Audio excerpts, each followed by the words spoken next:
بھارت کی پاکستان کے خلاف ایک اور سازش بے نقاب ہو گئی۔ سیکیورٹی اداروں کی بڑی کامیابی، بھارت کے لیے جاسوسی کرنے والے پاکستانی مچھیرے کو سمندر سے گرفتار کر لیا گیا۔ چند ماہ قبل گرفتار ہونے والے اعجاز ملاح کو بھارتی خفیہ اداروں نے ٹاسک دے کر واپس بھیجا۔ اعجاز کو آرمی، نیوی اور رینجرز کی یونیفارم لانے کے ساتھ ساتھ پاکستانی کرنسی، زونگ کے سم کارڈ سمیت کئی چیزیں ساتھ لانے کا کہا گیا۔ وفاقی وزیر اطلاعات و نشریات عطا اللہ طارق اور وزیر مملکت برائے داخلہ طلال چودھری کی جانب سے نیوز کانفرنس کی گئی ہے اور اس جھوٹ کا پردہ چاک کیا گیا ہے۔ آپ کو بتایا جا رہا ہے کہ بھارت کی پاکستان کے خلاف ایک اور سازش بے نقاب ہو چکی ہے۔ سیکیورٹی اداروں کی جانب سے بڑی کارروائی سامنے آئی۔ بھارت کے لیے جاسوسی کرنے والے پاکستانی مچھیرے کو سمندر سے گرفتار کر لیا ہے۔ عبداللہ حمید گل ہمیں جوائن کر چکے ہیں۔ سر، بہت شکریہ 365 نیوز کو اپنا وقت دینے کے لیے۔ ہم نے دیکھا کہ سیکیورٹی فورسز کی جانب سے پے در پے کارروائیوں کا سلسلہ جاری ہے اور جس طرح سے یہ کامیاب کارروائیاں ہو رہی ہیں،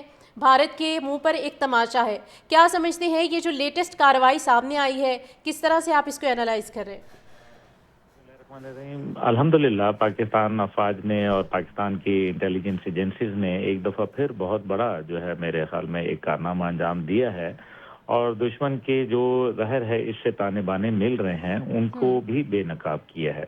اب جو اس کے اندر آرمی، نیوی اور رینجرز کی وردیاں ہیں اور رانگ سم کارڈ ہیں، یہ بڑا اہمیت کے حامل ہیں،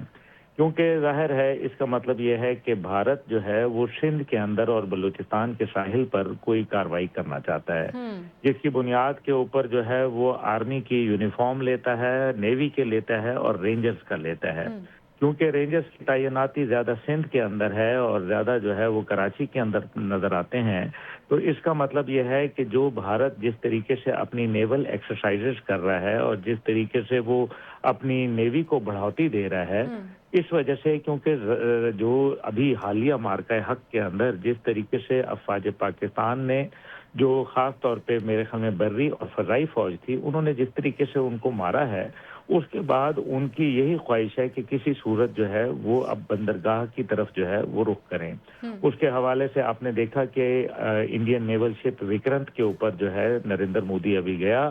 اور وہاں جا کے ان لوگوں کے ساتھ بڑی بات چیت اس نے کی۔ یہ وہی وکرانت ہے جو انہوں نے پہلے پاکستان بھارت جنگ کے دوران میں موو کرانے کی کوشش کی، لیکن پھر وہاں اس کا جو کمانڈر تھا سکھ، اس کو جو ہے پھر سکھ ہونے کی بنیاد پہ اس شپ کو واپس بلا لیا گیا۔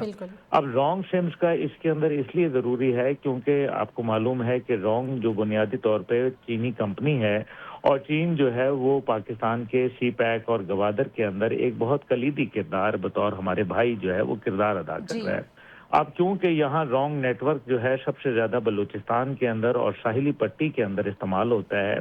اس وجہ سے رانگ سم کو جو ہے وہ اس لیے لیا جاتا ہے تاکہ سم جب موجود ہو تو سم کو جب آپ وہاں سے